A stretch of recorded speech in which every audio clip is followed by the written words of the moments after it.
I've got some new information about water leaks around the third brake light on the Citroen C1, Peugeot 107, Toyota Aygo range, which I'm going to impart to you straight after this introduction.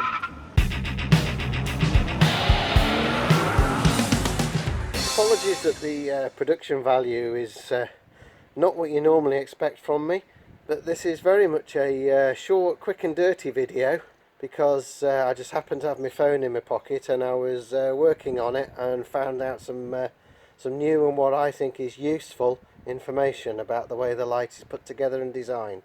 First thing I've learned, where the red lens fixes onto the body, can you see that black line along there?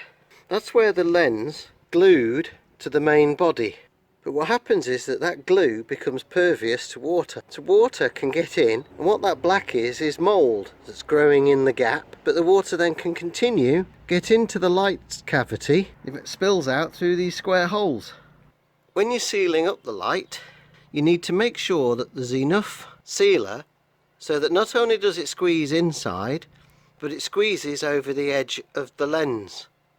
I've also learned that where the light fixes into the body, into these low cut nuts, the low cut nuts are not sealed to the body, and neither are the screws sealed to either the light or the body. And water can get in past the screws and through the low cut nuts.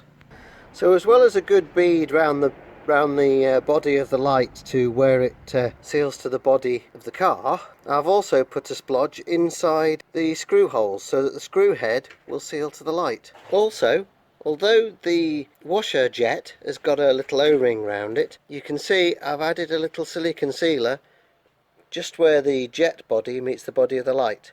Here's the water jet, and this is where the water gets in round it.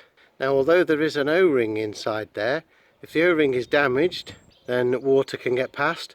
But although I found on our car that the O-ring is not damaged, it wasn't a very good fit. And you can probably see some water staining round there, inside the lens. Now I believe that that's a water leak past the jet. You can also see that with plenty of sealer all around the light, when you fit it, it squeezes out all around in little blobs. Don't press on the centre of the light. Just tighten the screws down and then let it sit, so that the sealant fills the full gap between the light and the body. Give it 24 hours to set and then remove the excess afterwards.